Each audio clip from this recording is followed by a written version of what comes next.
Green Lanterns issue 54 sees the Green Lantern Corps ferry the people of Penelo to their new world, as Guy says Simon is a traitor since he lied about the Guardians contacting him, since none of the other Lanterns could get in contact with them thanks to the radio frequencies being jammed. Jess doesn't think that he's a traitor, but Hal quietens them, saying they have to unload the survivors of Penelo on their new home. One of the aliens thanks Jessica, despite losing so very much of their people. As they settle in, the Lanterns get back to talking about the traitor Simon Baz, with Hal learning that Starter Cal is killed and everything so far leads to Baz being an actual traitor. Simon meanwhile continues to drill into the Fortress of Solitude, still under the impression that Superman is trapped within. Once inside, Simon needs to destroy Kellex in order for the alarm not to go off and to get into a huge vault. Simon begins to wonder if this really is Superman, but his ring does confirm that its DNA matches that of Superman and it really is him. The message says that Brainiac trapped him within the vault.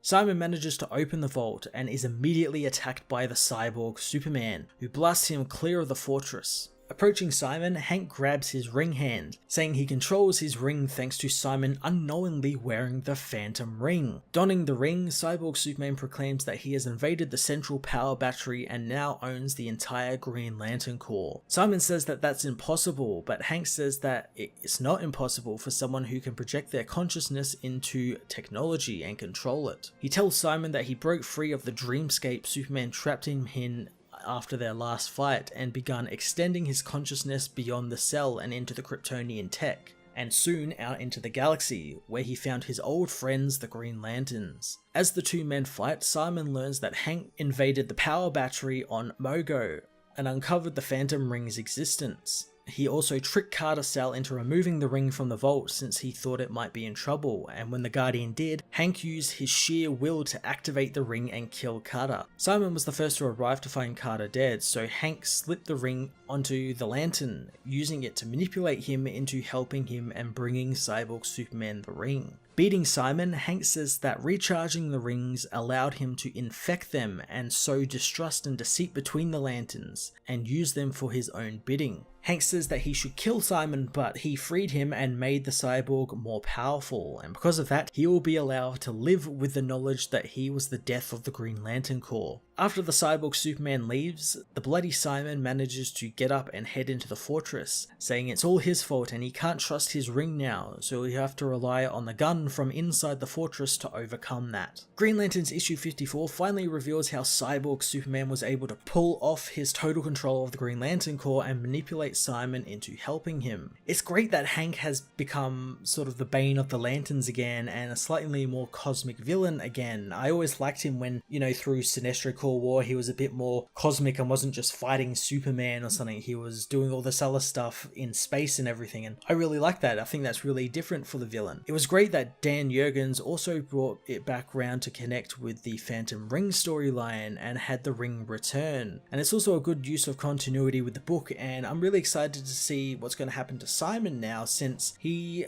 as a lot of people have kind of said, kind of backslid into using a gun, but in my opinion he's got a good reason to use it now. He can't trust his ring anymore and he doesn't know if anyone else trusts him thanks to what Cyborg Superman does, so he can really only rely on that weapon that he has. So I'm very intrigued to see where this is going to take him now. I'm going to give this issue a 9 out of 10. Hey everyone, thanks for watching my newest video. If you enjoyed it, you might also like to check out my other reviews here on my channel. You can also follow me on various social media platforms like Twitter by searching Matt_FOS, or even join the Comic Multiverse Discord server and chat with other comic book fans, including myself and Joel from Cape Joel. Want cheap comics and trades? Head over to the book depository with the link in the description to get the cheapest trades and comics around, along with free shipping anywhere in the world. Until next time, this has been Matt of the Fortress of Solitude. Thank you so much for watching.